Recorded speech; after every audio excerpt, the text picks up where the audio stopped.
Rabbi, you're muted.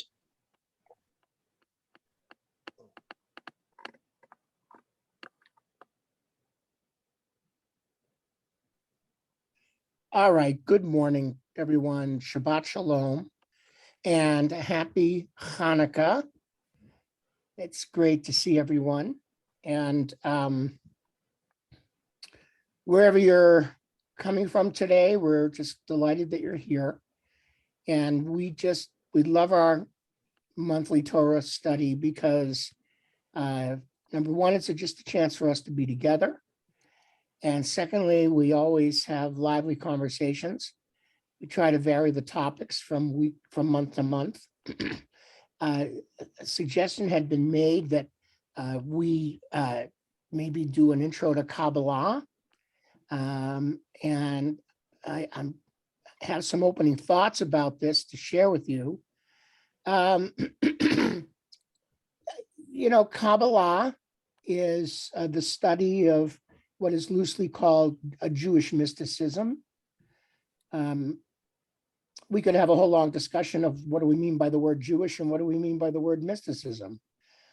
So in some ways, we're going to talk about what Kabbalah actually turns out to be. In traditional Judaism, the study of Kabbalah is really restricted to people who are over 40 years old, traditionally only men, and also people who had mastered all the rest of the corpus of Hebrew literature, Hebrew scriptural, midrashic, Talmudic literature.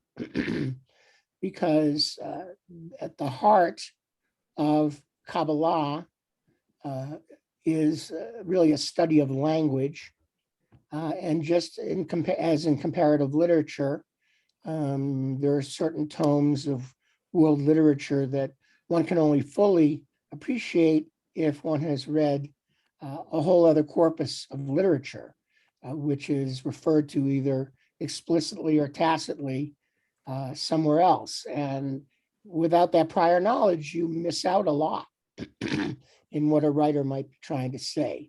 And that happens to be true with Kabbalah, because Kabbalah tries to interpret the Torah in a unique way. And for the Orthodox or traditional study of Kabbalah, which is done in Hebrew, there's an assumption that one has lived long enough and has mastered all this other literature. That's why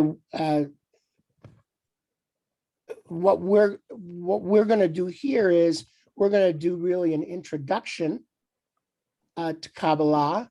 We'll get a little, I call it a shtickle of Kabbalah, an introduction to some of the main categories, and to give you a sense of what its purpose appears to be.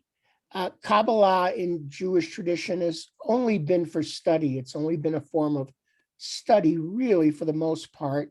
When we think of mysticism, we often think of an ascetic life or a monastic life. And that is something that never really became mainstream in Jewish history. You don't hear about Jewish monasteries very often at all.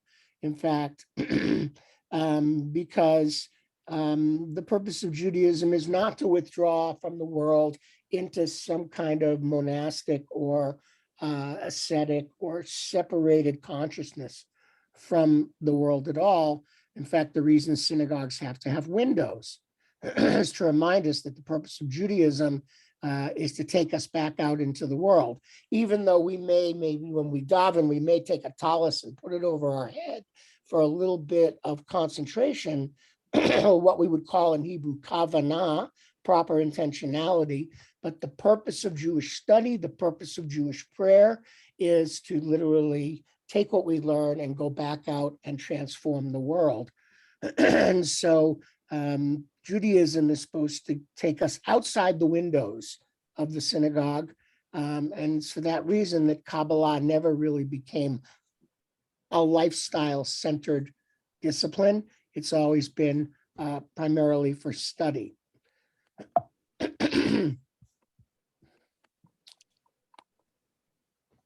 So I emphasize this is an intro only, though next month, we will look at a piece of Kabbalistic literature. We'll take a shot at a section and we'll see what it's trying to say to us. And I wanted to say, because we received some emails expressing trepidation about us conducting this particular class of study. And I can say there's no need for fear. We're not going to be tampering with any of the fundamentals of the universe, I assure you. We're not going to be involved in cosmological genetics or any kind of hybrid form of science and mystical thinking that could alter the conscious state of existence. We are not going to be doing applied Kabbalah, so to speak. We're just going to learn some of the introductory ideas of Kabbalah. And believe me, there is a lot of conspiracy theory out in the world. Some of it is even connected to anti-Semitic tropes that tries to use the secretive dimension of Kabbalah as part of an accusation of the Jews having a secretive purpose in the world or a secretive agenda in the world. And you realize that is an old trope. It goes back thousands of years, and most notably, at least in the last 150 years, the Protocols of the Learned Elders of Zion, which was a collection of essays that was distributed, origin really unknown, but probably had an origin either in, Western Russia, we don't know, but it describes a plan of the Jewish people essentially to take over the world. And it's been rewritten in many forms. Henry Ford rewrote a series of essays very much built on the protocols into a book he sold in his car dealerships called The International Jew. In fact, I have copies of that, The International Jew, that I've collected from years ago. And these are similar essays, not referring to Kabbalah per se, but referring to the fact that somewhere there's this cabal of hidden Jewish or Judeo-Zionist people out there who are, piece by piece trying to take over and run the world. Of course, there's no truth to any of it, and we all know it. But it's sad to say that there are some people now, even in our time, many, I'm sad to say, and on the dark web, and even more explicitly now, because a lot of these voices have been given license that previously they didn't have, who will associate the conspiracy by the Jewish people, like even the recent accusation that there are Jewish lasers. Do you remember that from the news? That could all be related to Kabbalah. So I want to just make that disclaimer out front. And we are going to approach this information carefully and in a sense of respectfulness, because let's face it, we're going to be dealing with a different kind of knowledge that we're used to dealing with. And once I lay it out a little bit today, you'll understand why, if this is your first encounter with Kabbalah. I also should say there are no shortcuts for the authentic study of Kabbalah. If you really want to study Kabbalah, it's a commitment. Usually you do it under the tutelage of someone who's a real Kabbalah scholar. I am not a Kabbalah scholar, though I have studied Kabbalah and I've taught this introduction to Kabbalah many times. I've also taught Kabbalah in a comparative mysticism course, where I look at common threads in different forms of the world's mysticism, and then see, do some comparison see the themes at the heart of human mystical aspiration. It's interesting, this Shabbat, we read about Joseph revealing himself to his brothers, and that's kind of a wonderful confluence if we're going to start a conversation about Kabbalah, because Kabbalah is about God revealing God's self. And how God goes about doing that, according to Kabbalah, really a very interesting story that will unfold as we put all this together this morning. So any questions at this point anyone would like to ask before we jump right in? All right, then we are going to go for it. Going to start, believe it or not, with the book of Job. I said we would have a little finish of the book of Job, and looking at the book of Job is again a perfect segue into an introduction to Kabbalah. And at the end, toward the end, it's actually chapter 40. Remember, we talked about Job as a response to Deuteronomy. Deuteronomy believing very much in reward, punishment, cause and effect. Whatever happens to you because you deserve it. It's related to your prior acts. So bad things happen to good people because good people have done bad things. That is kind of the equation of Deuteronomy. It's, there's a very directive tone in the book of Deuteronomy, and very much this notion that what happens to us in life is really first and foremost the result of our actions. The book of Job is a response to that. The book of Job takes on that perspective and says, whoa, here's a guy right here, really did it all right. He did all the right things, and bad things happened to him anyway. And it kind of, it undoes the syllogism, the traditional syllogism of reward and punishment, and says, no, sometimes bad things happen because crap happens. Bad things happen by accident. Bad things happen for reasons we can't even fully explain, but the automatic assumption that if bad things happen to a person, that they're automatically to blame for those things.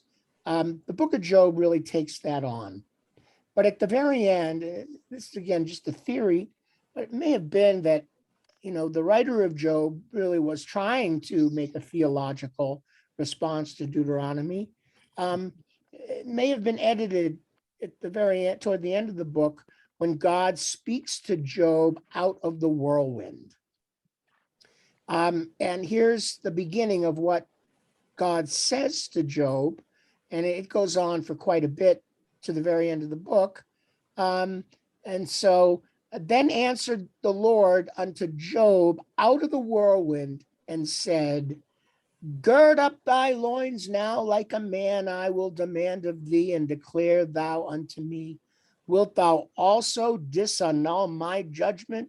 Wilt thou condemn me, that thou mayest be righteous? Hast thou an arm like God? Or canst thou thunder with a voice like him? And it kind of goes on. Were you there with the Leviathans? And were you there with the sea monsters? And were you there? And what is it that actually this voice, which I still believe is edited in, what is God really saying here? And this from the whirlwind to Job, who's kind of, questioning the justice of everything. This writer says, do you really think you know me? God is saying to Job, you really think you know me? You really think you can know me? Were you there when I created? Were you there?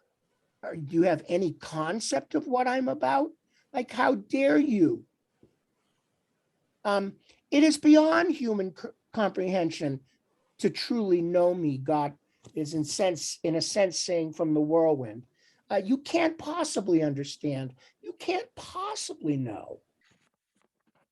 But it turns out why I think looking at Job and God's response in Job to Job, basically saying that you can't know me. Who do you think you are to even try? Kabbalah answers that. Kabbalah says, well, actually, there is a way to know about God. And the way to know about God is based on the following idea, that Kabbalah is a way to know about our minds as a droplet of God's mind. So Kabbalah is actually the study of our mind, which is a droplet of God's mind. And so by studying through Kabbalah, the structure of our mind, we learn about the structure of God's mind. By studying qualities of human experience through the lens of Kabbalah, we can study and learn about the qualities of God's mind. And that's kind of the premise behind the study of Kabbalah. So on the one hand, we have the notion of God that is transcendent, in a sense, kind of inaccessible. And at the same time, we have a notion of God which is immanent, which is present in our lives. And one way to connect with that immanence is through the teaching of Kabbalah, the studying of Kabbalah. So before we really look at the Kabbalah, let's just put a little of Jewish literary history in context. So the Torah, we are told in tradition, is described Torah Sinai, that the Torah, that the inspiration, the revelation of God's word came literally on top of Mount Sinai.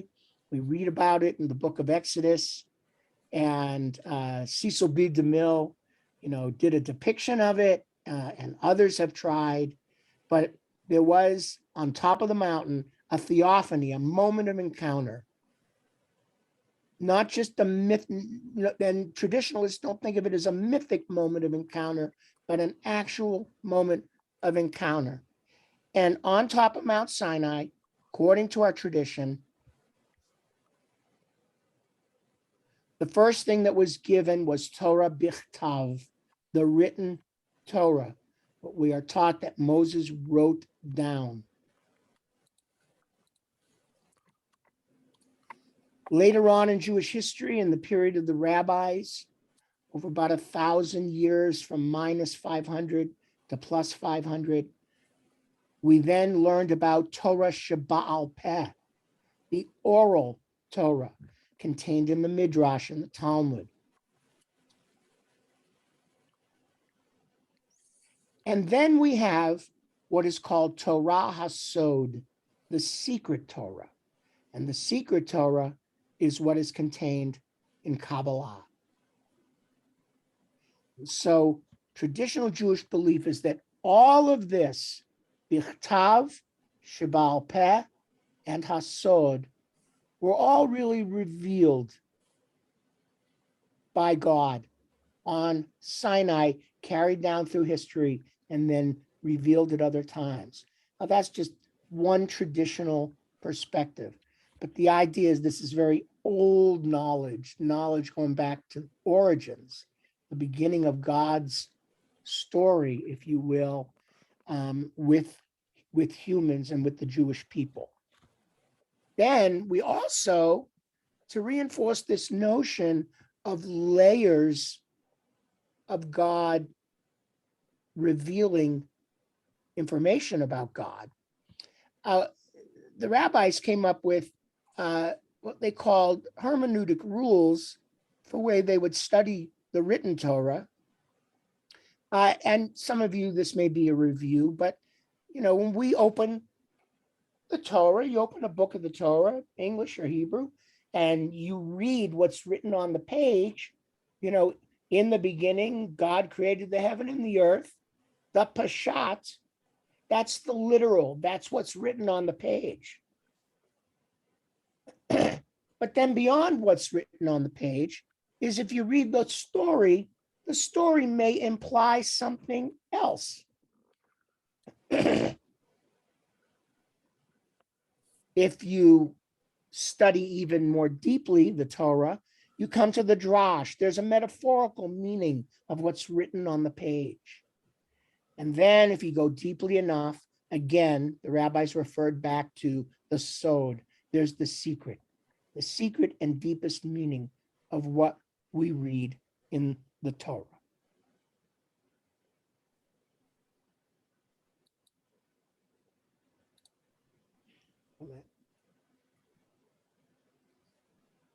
Hold on. I'll make sure I didn't miss a slide.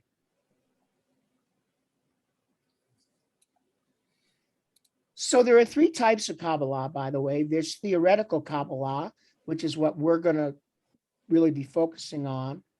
There is spiritual meditative Kabbalah, and that's for people who do practice meditation and will utilize Kabbalistic words and ideas as part of their discipline of meditation.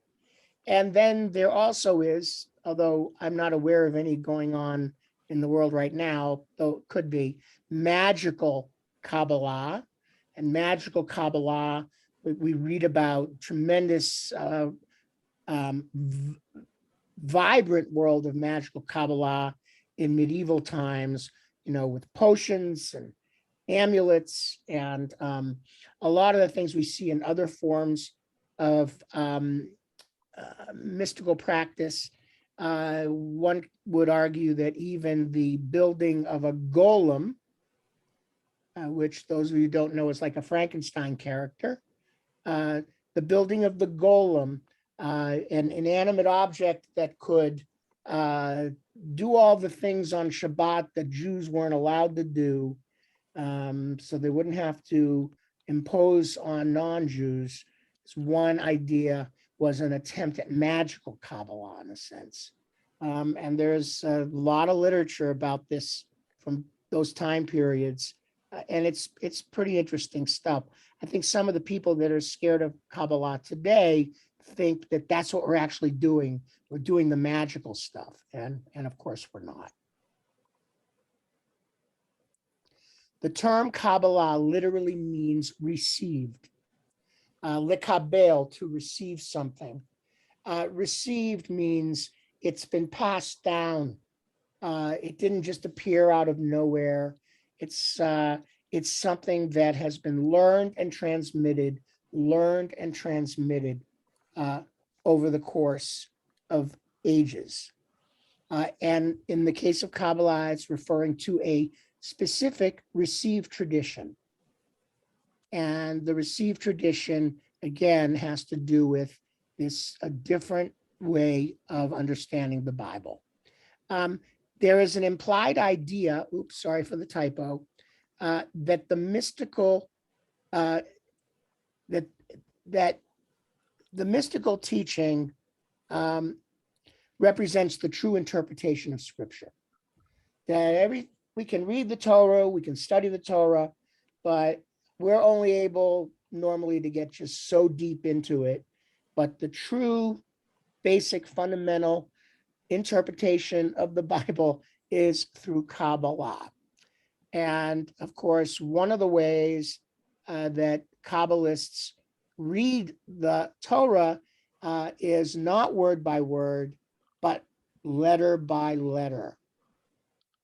And understand that, so if they open the Torah, they don't read the word Bereshit, they read Bet, and the letter Bet has a certain mystical meaning, and they read Resh, and that second letter has a certain mystical meaning.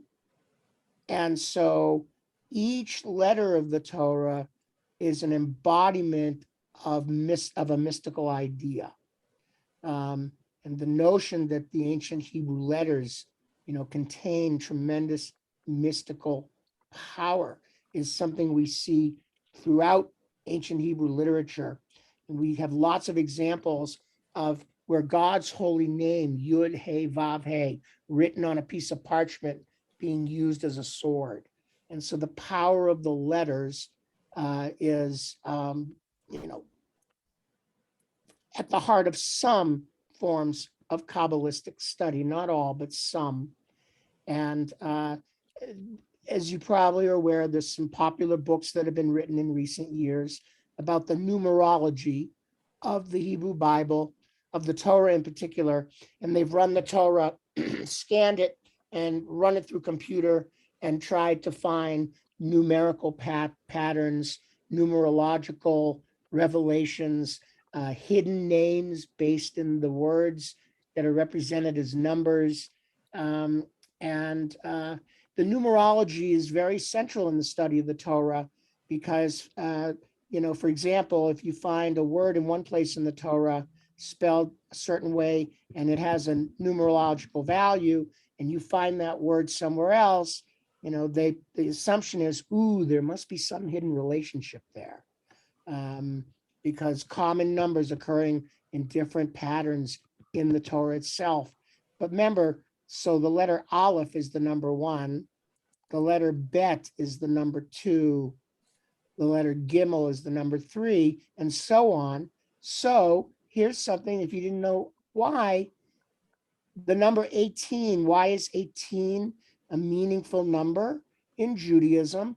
Or people will do multiples of 18, because if you take the numbers 10 and 8 and you turn them into the Hebrew letters that correspond, you come up with the word Chai, which means life.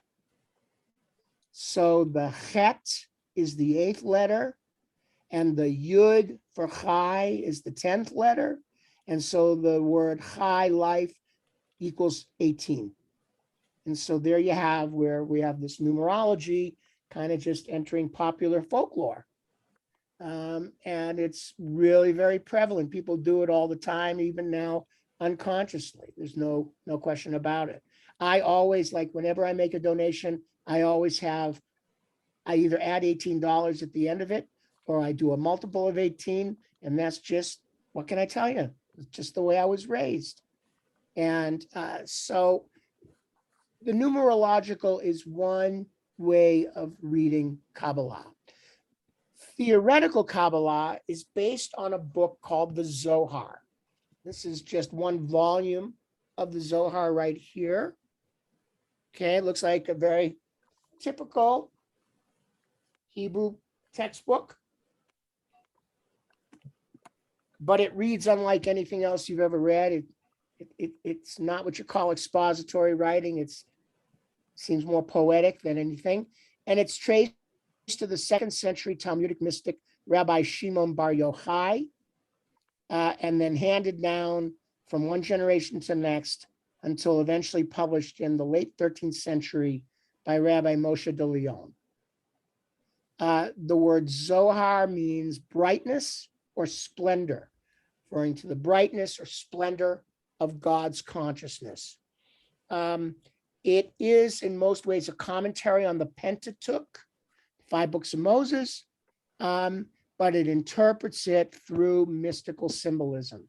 And that mystical symbolism is through the numerology, which is in Hebrew called gematria. It's also measured or interpreted through reinterpreting some of the Hebrew words themselves.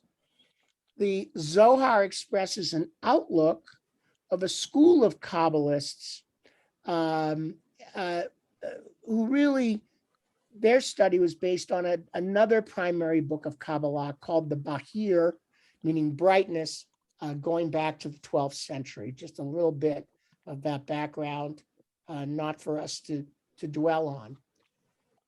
The Zohar represents a development of Bahir's ideas concerning God, human destiny, and the significance of the Torah. It takes as a starting point the assumption that underlying all reality, and this is a really important point, underlying all reality is the creative power of speech embodied in the written words of Scripture. And that's what I said, that the words themselves contain this metaphysical information, this, almost supernatural knowledge. And so they also believe that The essential meaning of the Torah is found in its symbolic meaning, not in its literal meaning. The central figure in Kabbalah is called Sefirot. Sefirot, translated in many ways, it can refer to living numbers. It can be conceived as divine emanations. They are like degrees of creative or divine manifestation. See, it's the whole new way of talking, but the Sefirot ultimately are describing the qualities, attributes, and agencies of God. The Sefirot. The Sefirot are divided into 3 triads, with the 10th representing the harmony of all of them. We'll eventually take a look at that.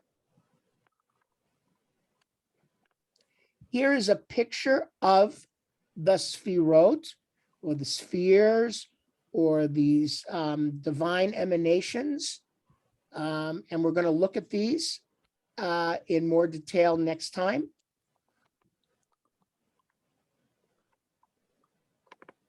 Here's another rendition of the Sefirot, sometimes referred through one artist, said the Sefirot represent pieces of art and history, each one representing an emanation.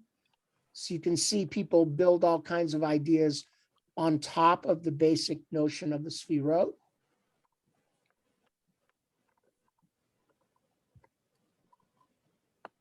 People say, why do we study Kabbalah? The ultimate purpose in the study of Kabbalah is actually the perfection of the self. But it's because the more we learn about the droplet of God's mind, the more godlike we have the ability to become.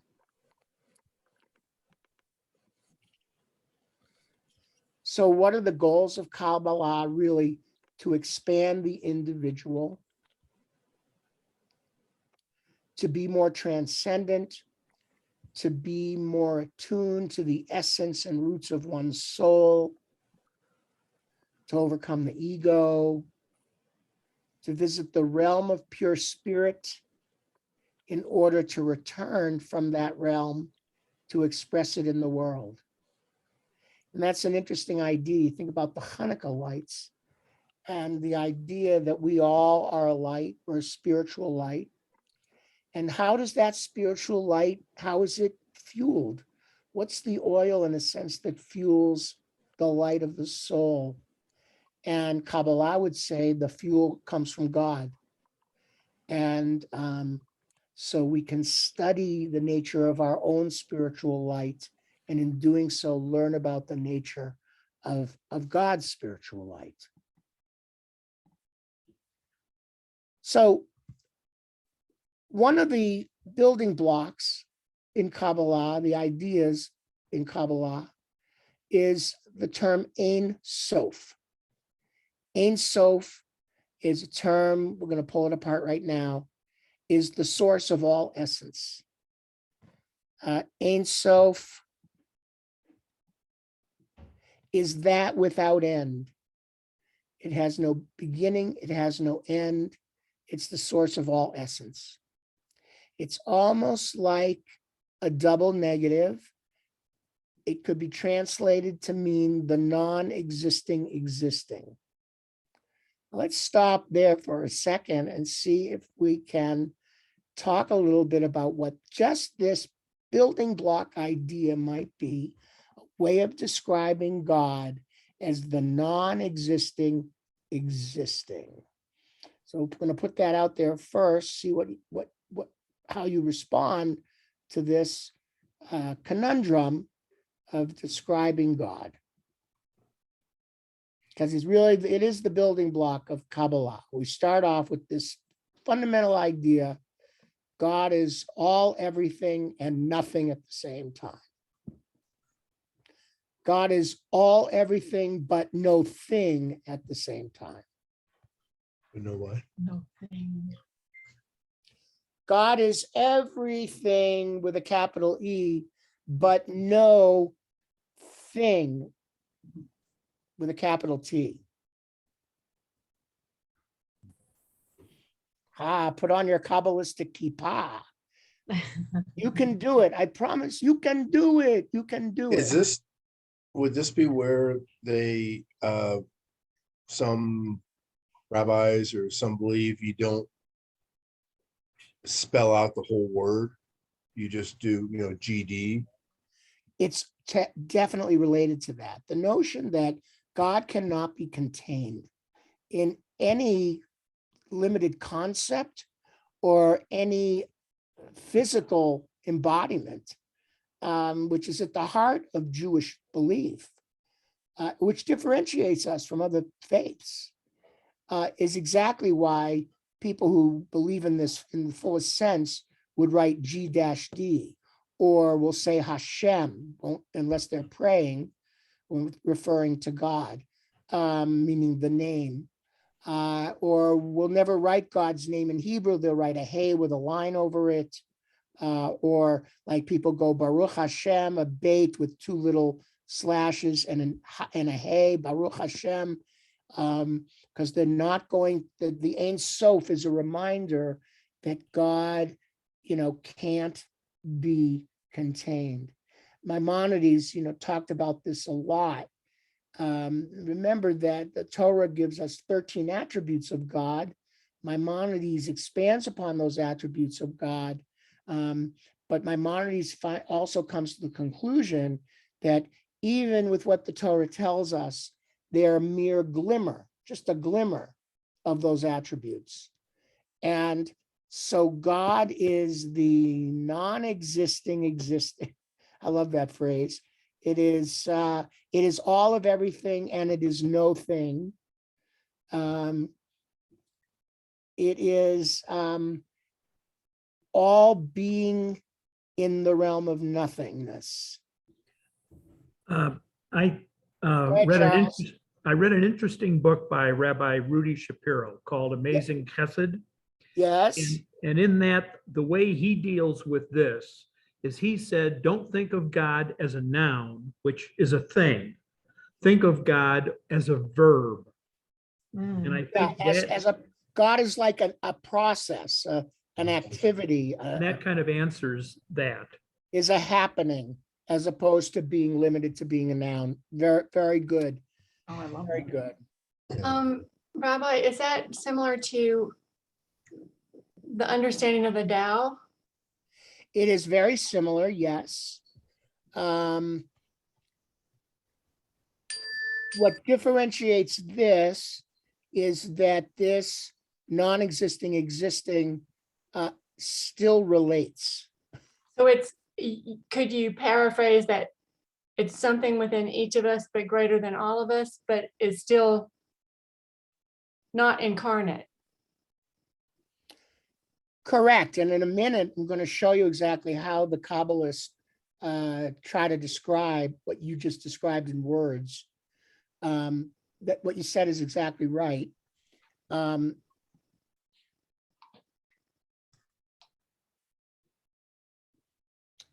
So I'm going to come back to the rest. No, actually, we're going to have to do this first. So we've started, here are the basic elements of Jewish Kabbalistic cosmology. And we talk about the Ein Sof, that idea that God is uncontainable, but is a process that is in the midst of everything. The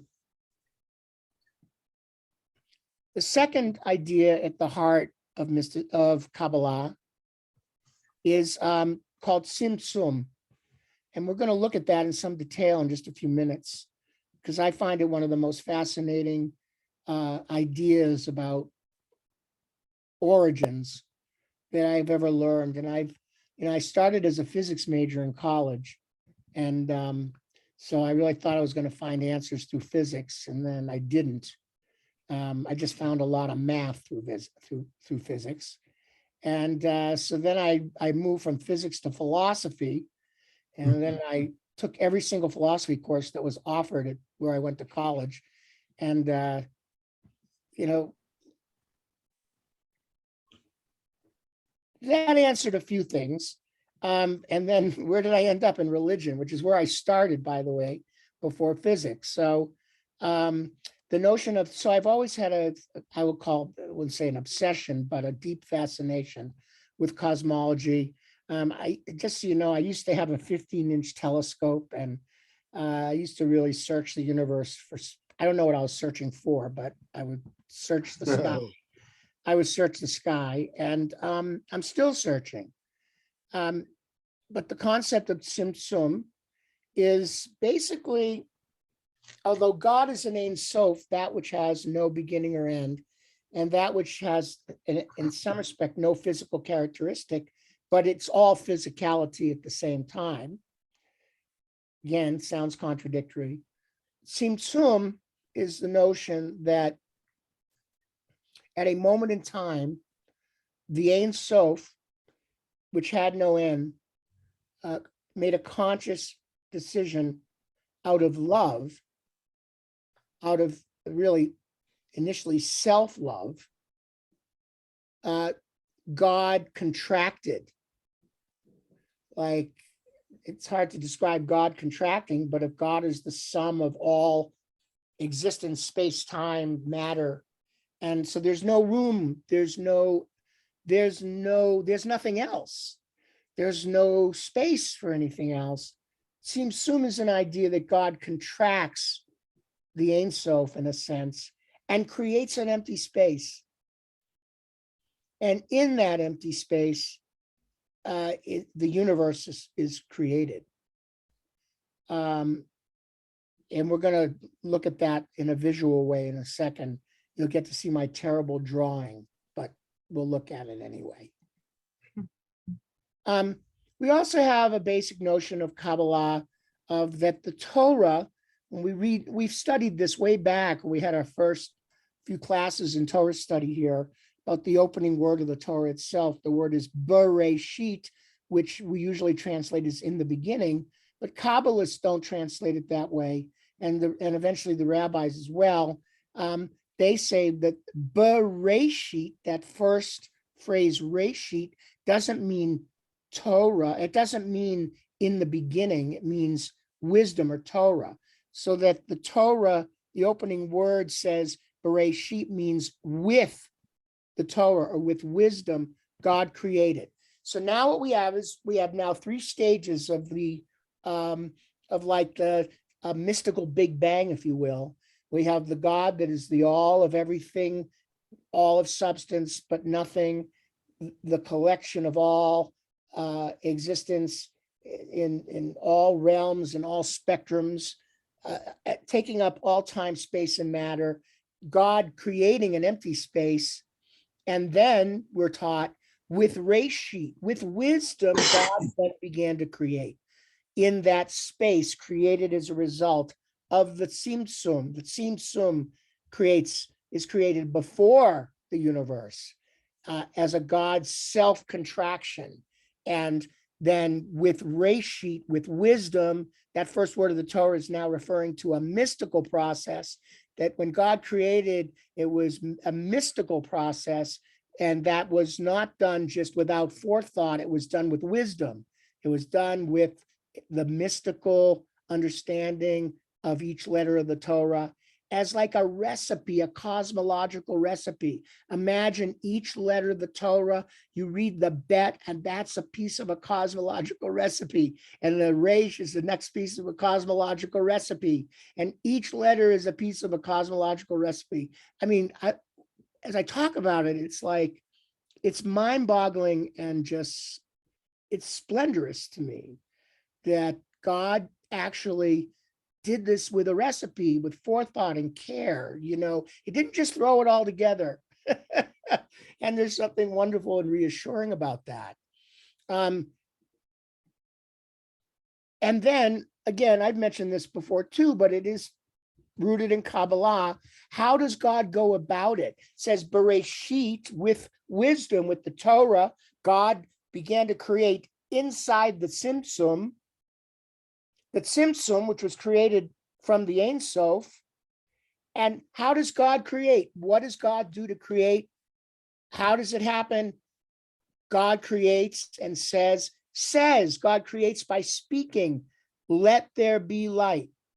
You know, God doesn't wave a hand or a magic wand. God speaks. Again, referring to this notion that mystical knowledge is related to words and language, that at the fundamental level of human anthropology, that thing that distinguishes, you know, a very special kind of awareness within humans, and who knows, other creatures as well, has to do with language, letters, vocalizations, how we hear things. And of course, I've told you the word abracadabra, which makes its way into a magic, abracadabra, abara, it comes from mysticism, referring right to this Kabbalistic scheme. How does God create with wisdom? God speaks. Abracadabra translates abara, I will create, kadabra, as I speak. Abracadabra, I will create as I speak. Again, Kabbalistic in nature, it's through the language and through the letters that come. I mean, there's some amazing artwork describing this Kabbalistic process, showing letters flowing down from heaven, you know, and into creation, and then they're coalescing, and next thing you know, you got a universe. It's like pretty cool. It's also reinforced in Kabbalah from the simple thing that God says to Moses in Exodus on the top of Sinai, because at that moment, Moses is saying to God, I hear you, I hear your voice, I see the words that are written on the stone, again, in language. But Moses says, show me your face. And God says, you cannot see my face and live. Again, reinforcing the notion of God not being a noun, but the notion of God being a verb, an activity, a happening, a state of being, a state of all being, but not a noun. And so when God creates through speaking, the first thing God actually creates, according to Kabbalah, are the sphirot, these vessels that contain qualities of God. And what happens to the sphirot, and I'm going to show you in this drawing in 1 second, the sphirot are like, they're emanations from God, and they're coming from the Ein Sof, and they're being emanated into the Tzimtzum, where the universe is existing in that space. And God is emanating across the boundary from the Ein Sof, because God can't cross that boundary, because if God comes into the Tzimtzum, then the Tzimtzum ceases to exist. The Sphirot are emanations that come from God. God sends them across the barrier from the Ein Sof to the Tzimtzum, and then they come into the universe. What happens is when they come into the universe, and we humans get a hold of these qualities, these divine emanations, we manage to muck it up. And these emanations become shattered. But that's sort of the price. That's just a given consequence of the fact that the universe God created is, though bound by many natural laws, still has an element of randomness and is still influenced by choices made by sentient beings. And so the vessels get shattered. And so once Kabbalists study this process in depth through the Zohar and studying the cosmological reading of the biblical letters of the text, et cetera, and all the various literatures, and they become more and more tuned in to the deep. This is just like the surface. Right here is just the surface description. each of these go much, much, much, much deeper in the literature. The outcome of this is that the Jewish people are chosen, in a sense, to lead the process in the world to repair these shattered vessels, to repair the Sfirot, to help put Humpty Dumpty back together, to bring the world closer to wholeness, closer to healing, closer to all of the emanations in their original form. And that process is called Tikkun Olam. Now, we've heard that phrase Tikkun Olam probably throughout our Jewish lives. And we banty that term around. It means repair of the world.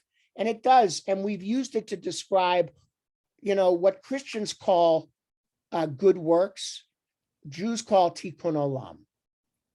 And that's fine, but please understand that's not exactly its origin in the notion of sort of a superficial repairing of the world, although all repairing is good.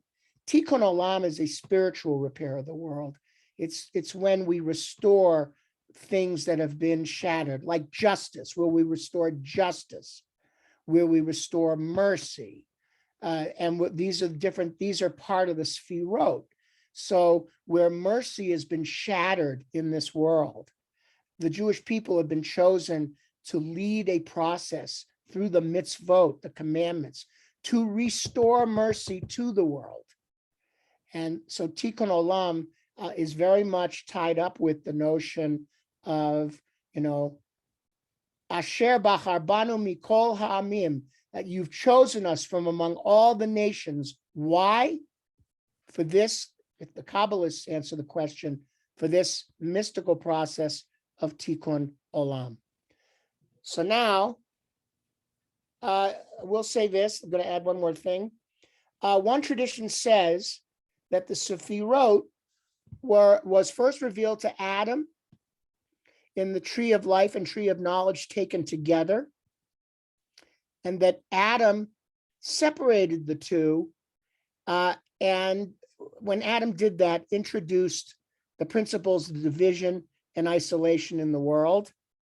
Thus, they try to trace the shattering of the vessels back to Adam, separating these trees, and that evil, therefore, is traced to the introduction of disharmony among the Sfirot in this midrash about Adam. I don't happen to like this midrash because I don't like to blame Adam for stuff. I like to blame Eve for stuff. And I happen not to read those original stories in that vein whatsoever. But this is part of the tradition. So here's my drawing, okay? Now you get to enjoy my drawing. So I want you to imagine the big, big white circle. And of course, it's only artificial, but that's the Ein Sof. In theory, the Ein Sof would be, off the screen, the entire of entire. That's a good one. The entire of entirety. The Ein Sof is the entire of entirety. You all still with me? The entire of entirety. And this is the Ein Sof. And in the beginning, all there was that. All there was the Ein Sof. And the Ein Sof was completely in the, I don't want to say embodiment because that language is not appropriate. It was completely suffused. The process and existence and presence and let's remember, God says, I will be that I will be. The God of past, present, and future, all combined into one singularity, is that Ein Sof. And at some point in time, if you look at this little white line right here, this symbolizes a point in time where out of the Ein Sof, a tzimtzum, this process of self-contraction takes place. self-contraction takes place, and now God is inside this realm of the Ein Sof. But now over here on the other side of this boundary, there's an empty space that God created as an act of self-love. God did it as an act of love. We're going to talk about what that could possibly mean. And in that empty space, this little blue circle represents, the kernel, the beginning of the universe. God creates the beginning of a universe. And then what does God do? These little arrows represent the sphirot that derive from God. They're sent over the boundary into the universe. And the sphirot come here completely intact. And as the universe evolves and sentient beings emerge, and we start to shatter them. And then the Jewish people, and then ultimately, hopefully, the entire world can engage in a process of tikkun olam, of repairing the shattered vessels. So this is sort of a depiction. Remember, it's only it's barely a depiction, but it's an attempt to describe something otherwise unknowable. So here we go back to the traditional picture of the sphirot. And we're going to talk about all of them in particular next time around. But the idea is they also come to represent in the human different parts of the body. They also come to represent things we're familiar with, like chokhmah, which is wisdom, bina, which is knowledge, din, which is judgment, chesed, which is mercy, kindness, rachamim, which is mercy, all these different things representing qualities of human existence, of universal existence, actually. And the real study of Kabbalah is really going deeply into the meaning of each one of these sefirot.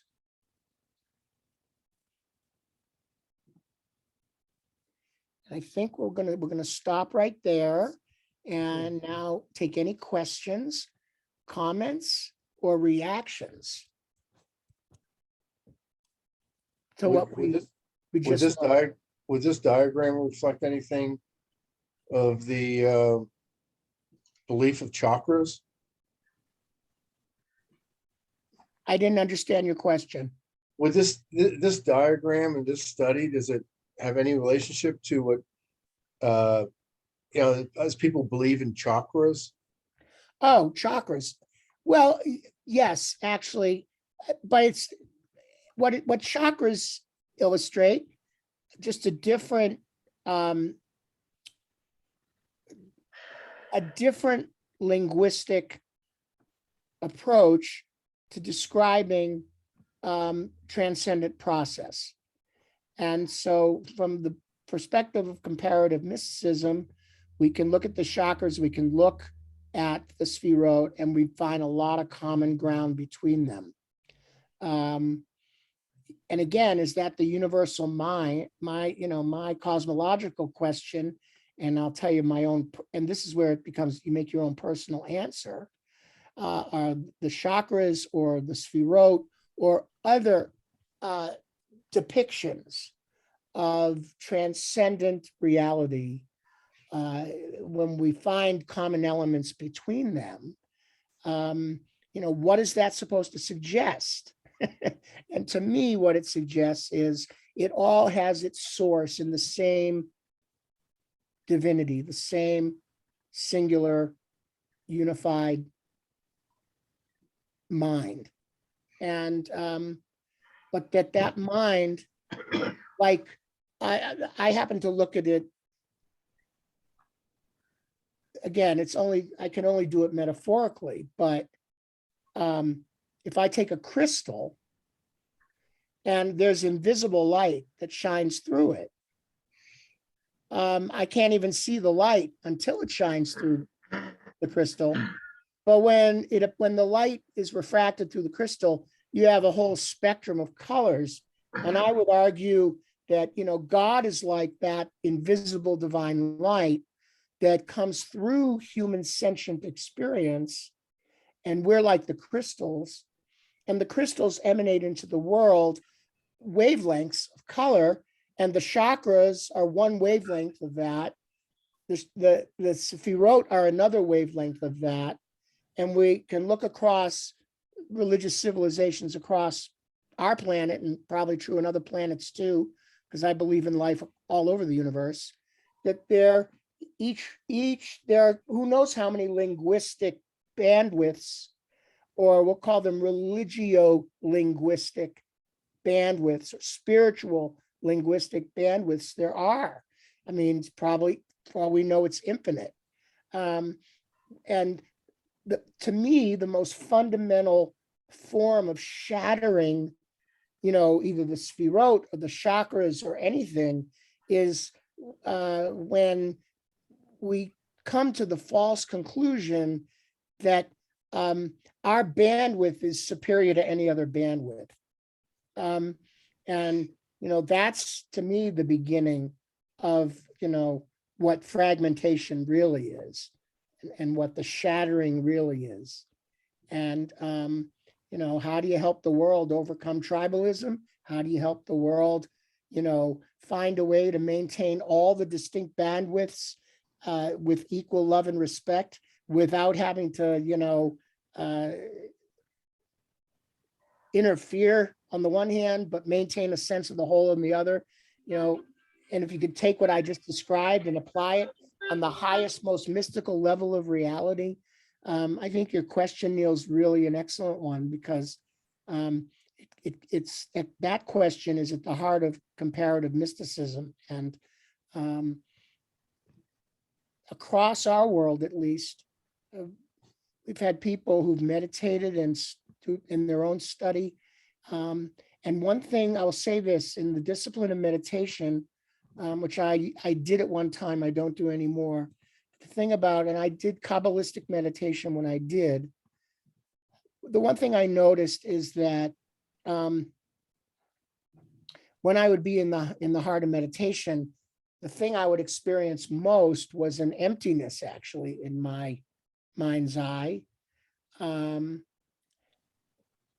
But after I would be done meditating, when I was having that sense of emptiness in my mind's eye, I also felt this, like I felt, it sounds so strange, but I had a physical, psychological feeling of like an ocean of atoms in reality flowing through me when I'd be in that state.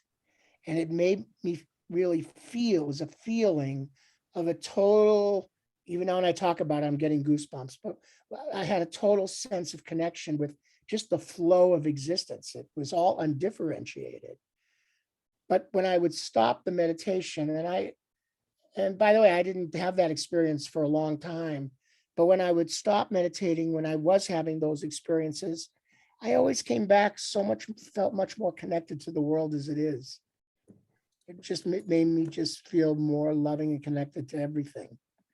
And that's a common experience, whether it's meditating on the chakra or the Sphirot or any number of other depictions, and I call them, depictions for a reason, of these various spiritual wavelengths in a complete spectrum that I think is at the heart sourced in the light of God, God's self.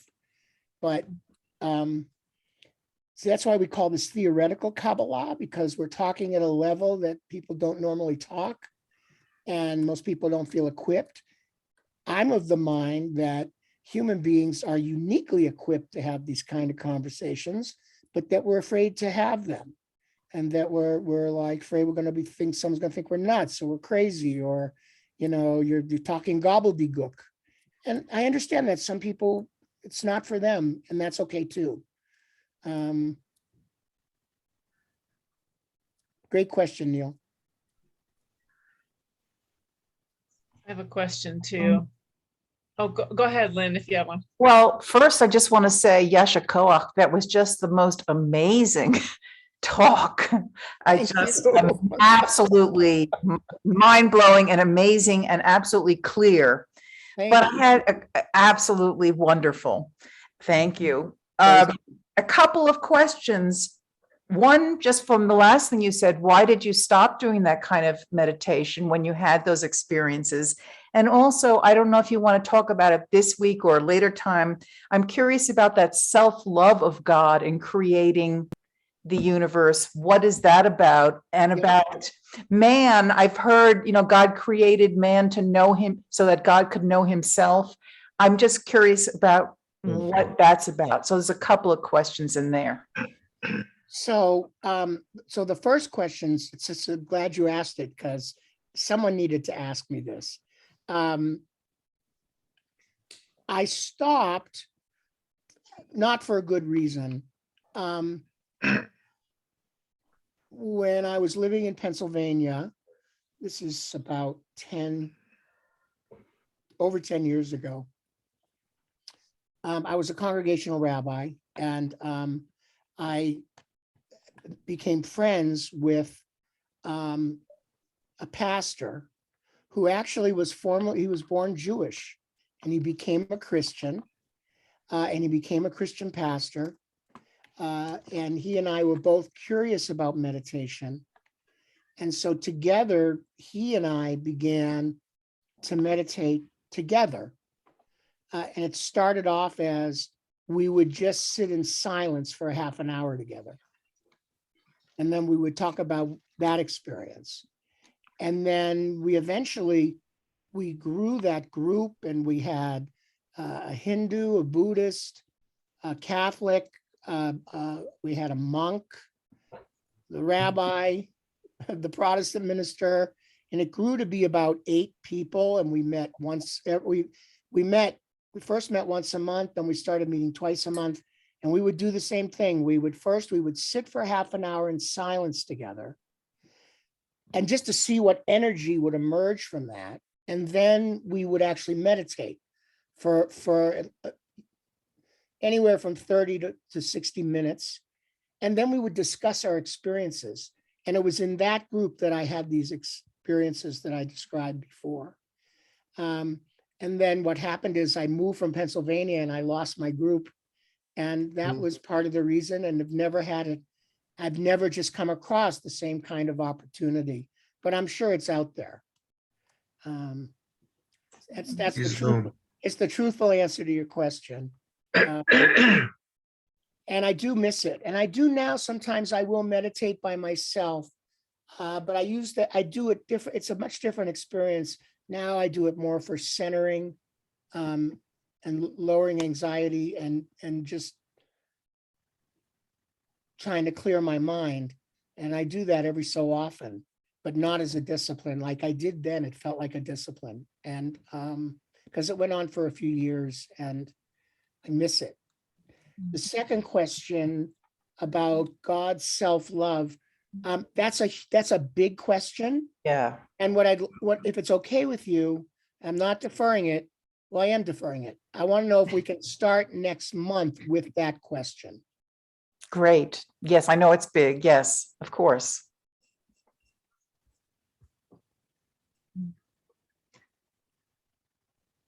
I had another question, Rabbi. The first Wait, time I Richard, heard, hold on. I'm sorry, Neil. Richard, didn't you have your hand up?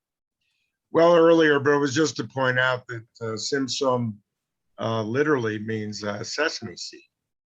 And the world, the small mound that was carved out for the creation of the world could be looked at as a sesame seed within the sesame seed. Sorry, within the Yeah. the hole that you had, the circle that you had shown. Oh, okay. I have a question too. Okay, go ahead. Wait a minute. Let's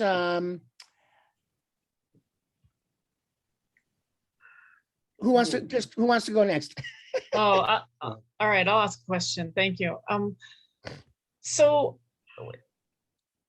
going back to the idea that, the letters are all symbolic, and that understanding of the text, how does that fit in with the existence of other cultures? I mean, so does it mean that the wisdom of the Kabbalah is only supposed to go to the certain people that speak Hebrew? I mean, how does this work with the rest of the world?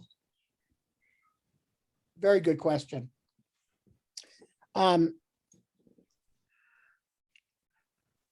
There's an inside answer and an outside answer.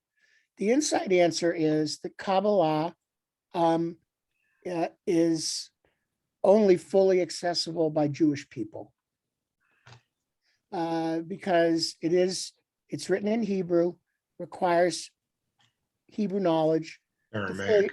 to fully, and it's also in Aramaic, and to fully appreciate the literature itself, the content, the form, and the structure, ultimately has to be done by a Jewish person who's had 40 years of life experience, as well as mastered the Torah, the Talmud, the Midrash, the commentaries, and has all that on the tip of their tongue before they start studying the Zohar or any of the books of Kabbalah. That's the inside answer. The outside answer is, as I think you all know, and I have to admit, I have my own ambivalence about this, is we have popularized Kabbalah,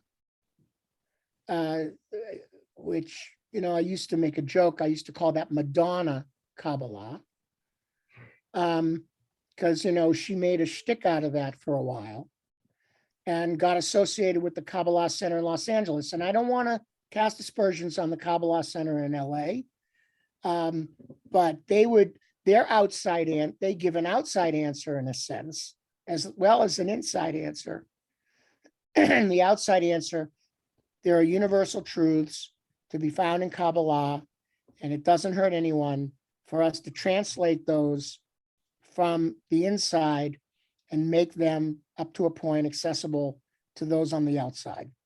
And so they've popularized Kabbalah, and I happen to feel at the Kabbalah Center in LA or other places, you can learn Stam Kabbalah, you can learn the real thing. But you have to earn your way into that caste, so to speak.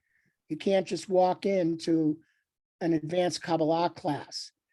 But they also offer in-depth introductions to certain Kabbalistic ideas, and they offer that to the public.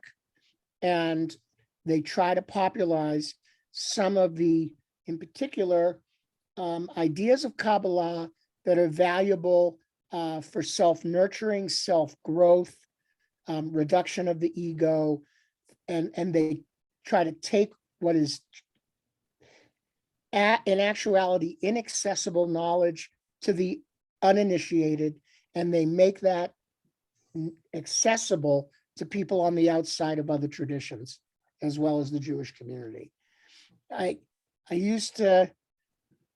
When I was a young rabbi, I was much more of a purist, and I have to admit I was very, very cynical about the Kabbalah Center. I've changed my attitude about that because I'm now of the mind that any Jewish access point that's authentically Jewish is a good Jewish access point. So, it's good to get older and become less judgmental. That's, I guess, the best I can say about that. Thanks. Neil, did you have another question? Oh, wait, It's- hold on. Sorry.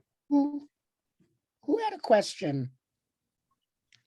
Oh, yes. Oh, Yeshim, you're muted. Now I'm okay. Mine wasn't just a question. I just want to, maybe this is like, it's hard for me to disclose like this, but some of us are built with more of a spiritual mystic bent. And I certainly was born with that, and I have all the astrological and other spiritual sort of indications. So to me, and I do practice your kind of meditation with a group, Rabbi Lennick, but it's not exactly, this. It's very similar though. What I want to say is when you talk about the Kabbalah, it's actually, to me, to somebody like me, it's like laying out the blueprint of the universe and how universe works. And to me, that's a very kind of grounding and hopeful, and it sort of allows people with my kind of sort of sensitivity, or however it might, into the universe rather than feeling outside of it. Does that make sense to you? Sure it That does. it just sort of makes me feel not odd, because it's there and it's been felt and written about by other people who felt the universe like this.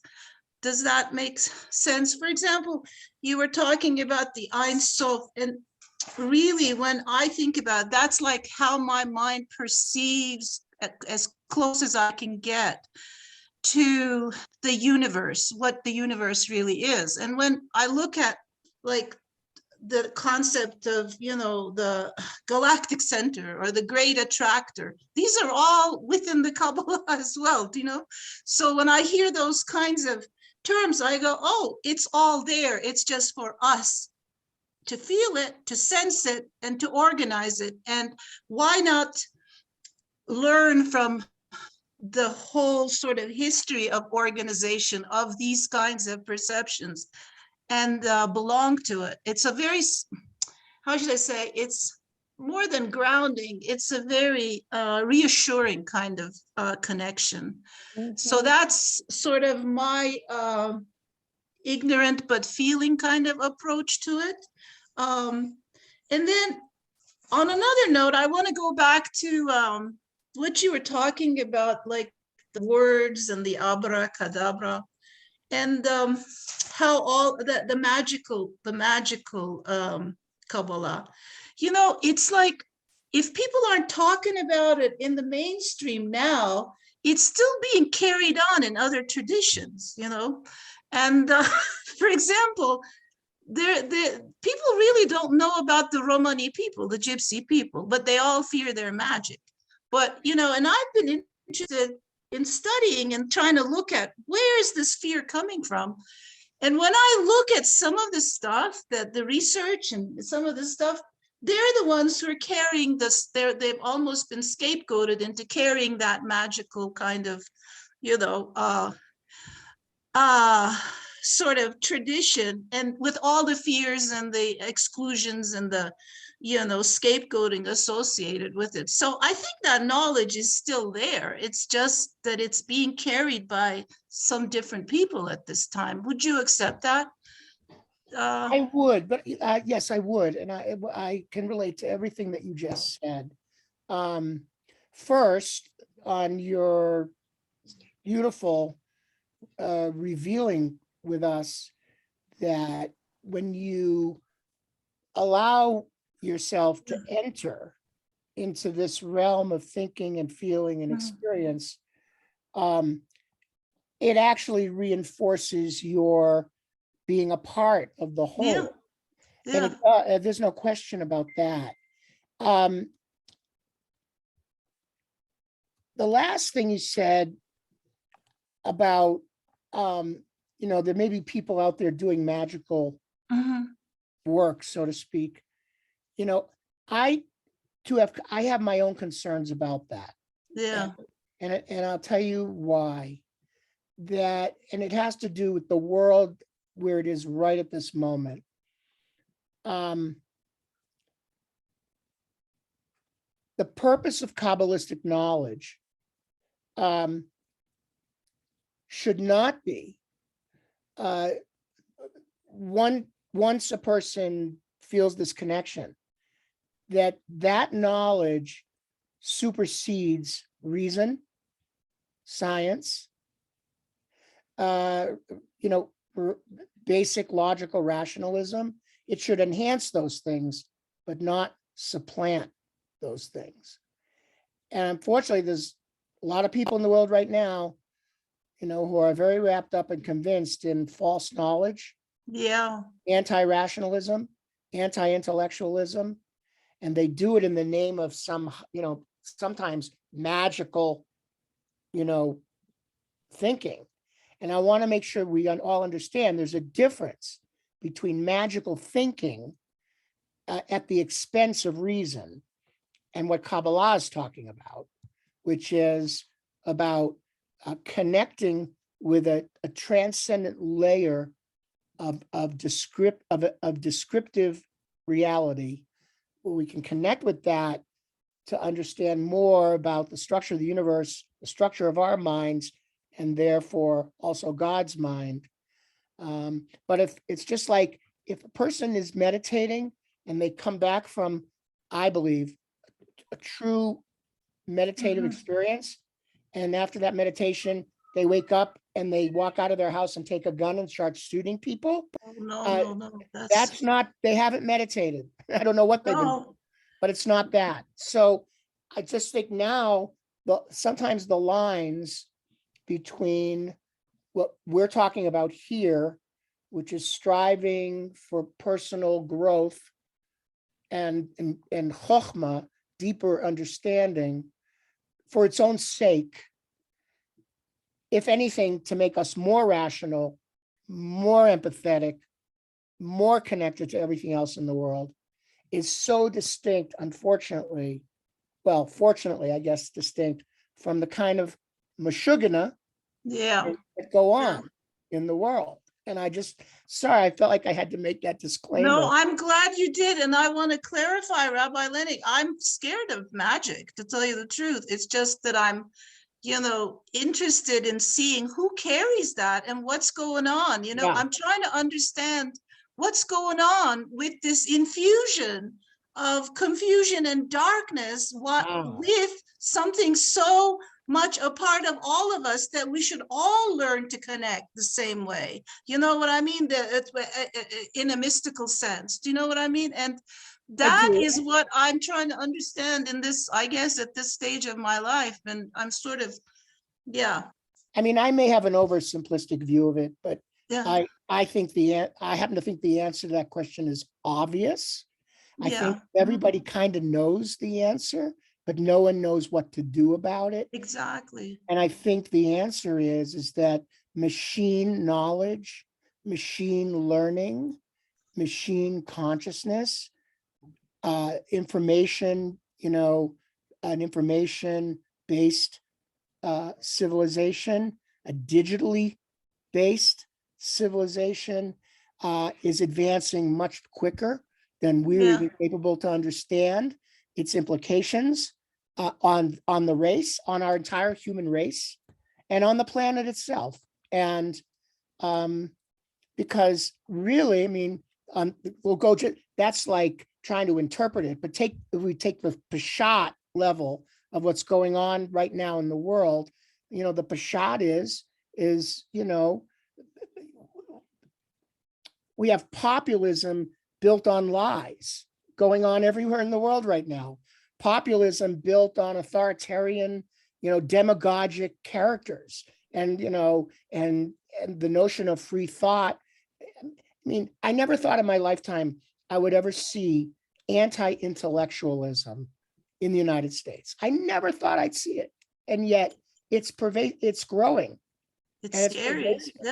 Yeah. And so I think we all know what the problem is. Just know, so how do you begin to cope with it and deal with it and set up, there's there are no guardrails. And when it comes to technology, there are no guardrails. When it comes to digital information sharing, there are just no guardrails. People can construct a fake identity and around it convince themselves of a universal picture built on fake knowledge.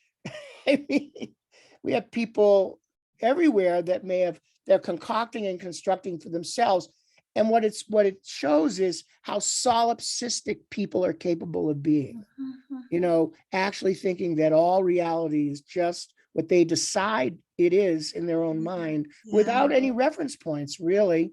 And that to me is, that's like the symptom of technology gone way beyond our even capacity to manage it. And God, probably not in my lifetime, but God willing, they're going to have to deal with that. Yeah. If I watch a lot of science fiction, and I do too. a lot of science fiction now is about further stages in the evolution of machine knowledge, and it's not to me, if they're depicting anything real, it's not a pretty picture for the world, with machine knowledge soon exceeding human capacity, and that's going to be scary stuff. Yeah. Yeah, I just want to say I appreciate Yashim's phrase. It's a very simplistic phrase, but that infusion of confusion, Yeah. which really summarizes what's been happening politically, in so many ways today. Rabbi, I had a question. It seems to me too that, as in many major religions, particularly that are deeply involved in mysticism, Yep. there's always the caveat, there's always the warning that, and you can reflect on this and tell me if I'm getting this right. Am I doing this just for me? Just for my own self-growth, just for my elevation and feeling connectedness? Or am I doing this so that I can then be an agent in the world Absolutely. to make the world a better place, the tikkun olam? So it's like that tension there. It seems to me when things go horribly awry, whether people are getting into magic or whatever the heck they're doing, things go awry because it becomes very self-centered and self-oriented versus community. Absolutely right. You said it beautifully. And the structure of Kabbalah would be meaningless without Tikkun Olam. Right, exactly. As like the foundation of it all, from a human experience. Right. And so that's the notion of this sort of, I'm probably going to make a caricature of it. It's like, I'm going to go into my inner self. I'm going to just frolic. I'm going to just frolic in the cosmological, world of my own brain, because I really get off on it. Yes, because people do that and they get very arrogant about it. Exactly. And Baba had warned about, yes, people can levitate. People can in their mysticism, they can do all these different things. But he said, that's a fool's errand. That's that distracts you from the path rather than keeps you on the path. So I'm sorry, I didn't mean to interrupt you, but that was really funny. No, you said it so well. I just go, again, I just go back to my own basics about it. And that is, when I would enter into that certain stage of meditation, it was so awesome, awe-inspiring to me, because, if you close your eyes and then you actually pause long enough to look at what's going on in your mind's eye, which people rarely do, because even before they go to sleep is an opportunity to do this, by the way. So I just eventually, when I would close my eyes and I would breathe a certain way, and I would literally feel like my mind's eye would start to empty out. And then it was like the lens in my mind's eye would change focus. And all of a sudden I was seeing something I had never seen before. And even to this day, I swear, like, people think I'm crazy, but I swear my mind's eye was able to change focus so that I wasn't seeing through the lens in my eyeball. I was seeing through a lens in my mind. And that lens on that screen behind my closed eyes, I really felt like I saw a river of atoms. Like I thought I saw like a river like this. It was just this, it had perfect flow, consistency. I never felt more peace in my entire life. The first time I saw that, and I felt like I'm part of it right now. Like I'm in it.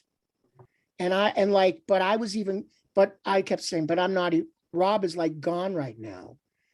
Like it was just, I saw something and felt it while I saw it. And I always go back to that, if I ever have any doubts about the ultimate unity of all existence, I refer back to that experience. And the first time I had that experience, I mean, with this group of, God searchers that I was with, and that some of them were old pros at this. And it was like, when we were done, I was like, oh my God, I can't believe what I just experienced. And some of them had never experienced that. And some of them laughed because they knew exactly what I was talking about. And if you have that experience, it can't help but change your attitude about the world when you wake up, so to speak, when you come from that place. Yeah. Go ahead, Sherry. All right. I'm going to ask one more question. One more question. It's been wonderful, but we should stop. I know it's getting long, but so I know that there are some, teachers, healers out there who believe that there's, for lack of a better term, essentially sort of a war going on between darkness and light. Does the Kabbalah? People have been saying that for 3,000 years. Okay, so does the Kabbalah talk about that at all? It does actually. It's probably why the need for Tikkun Olam. Right. There are references in Kabbalistic literature, referring to the forces of light and the forces of darkness. The Essenes may or may not have been the people of the Dead Sea Scrolls, but we'll just assume for the moment that they are. And even in the Dead Sea Scrolls, we have references to the, this last war between light and darkness. One theory about why some of the Dead Sea Scrolls were written in copper was so that it would survive the last cataclysm, the apocalypse, so to speak, which would be the ultimate between light and darkness. Judaism doesn't spend a lot of energy on that thread. Of course, it's very much at the heart of some forms of Christianity. There's, very strong streams of apocalypticism in some realms of Christianity. And there is apocalypticism in Judaism as well. But I think we're more ambivalent about apocalypticism, which we used to have more of a kinship, with which we used to have more of a kinship. But I think once Christianity kind of took that over, the Jewish communities backed away a little bit from those streams of thought.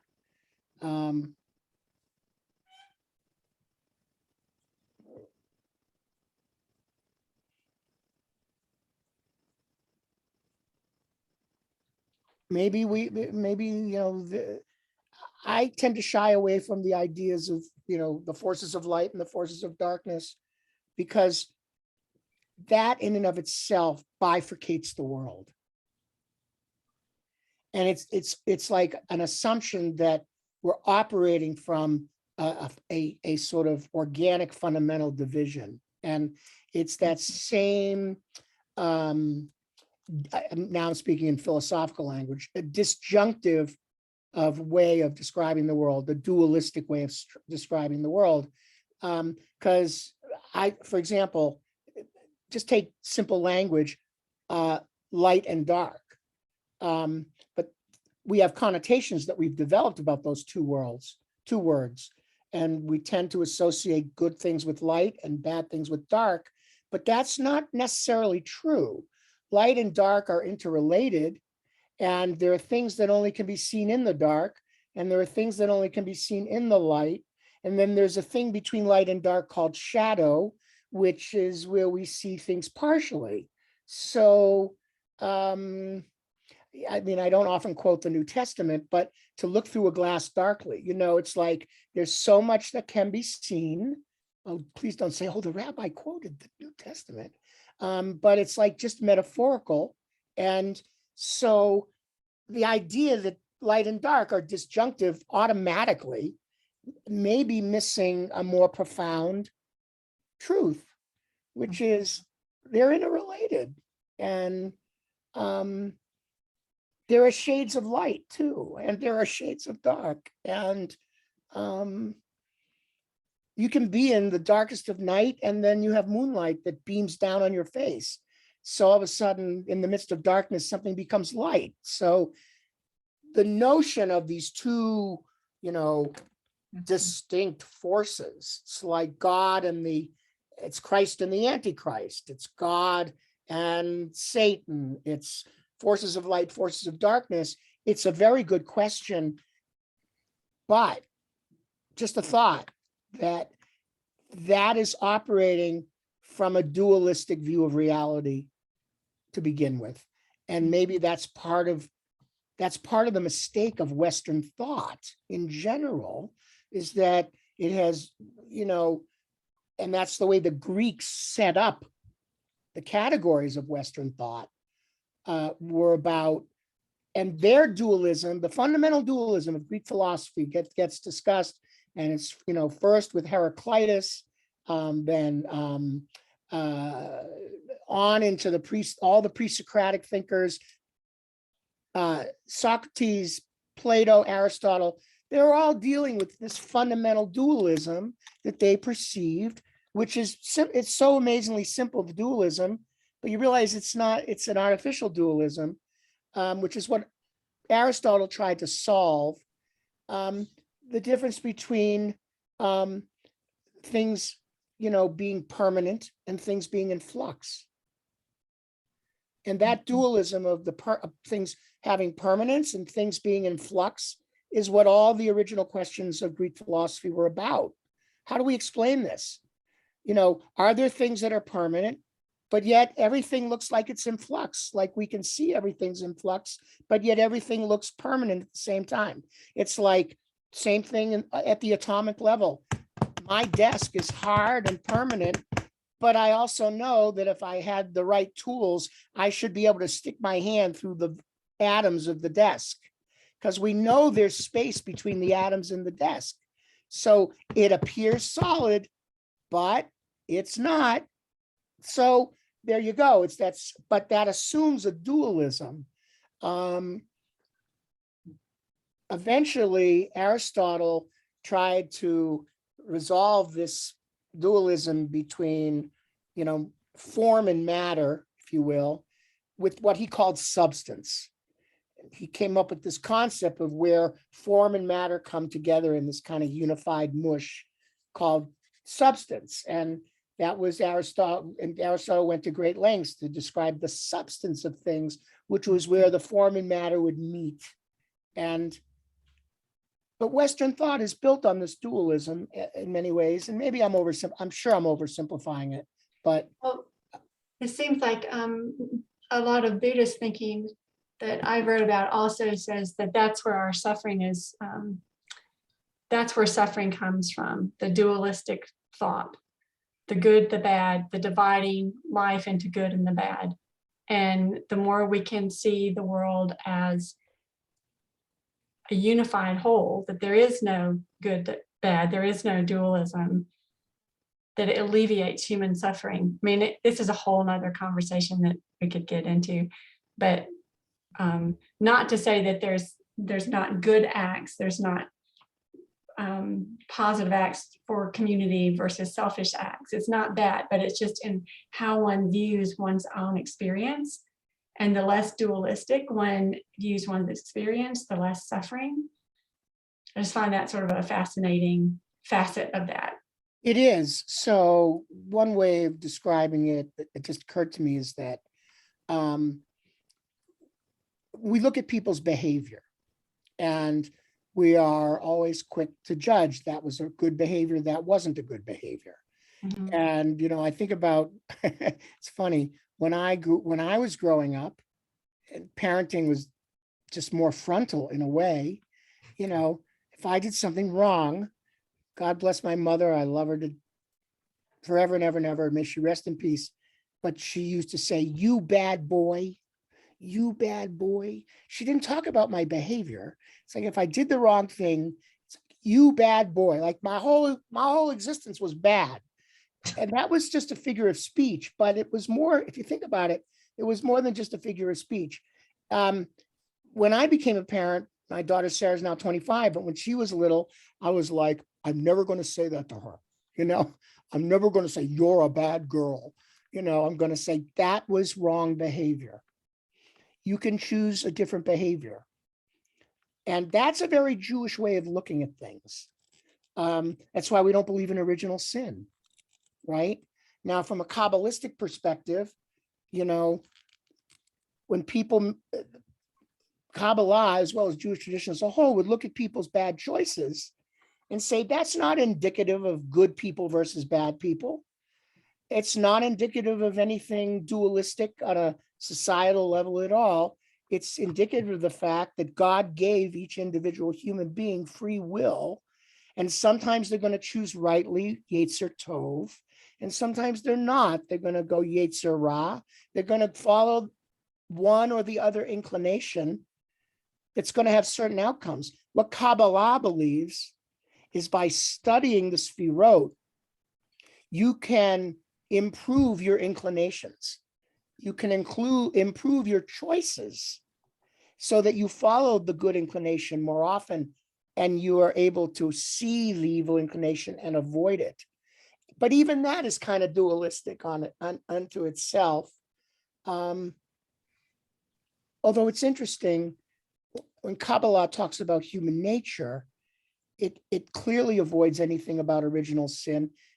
We read in the prayer book in the early morning prayers, the soul that you have given me is pure. It means it's neither good, it's neither bad, it's just pure.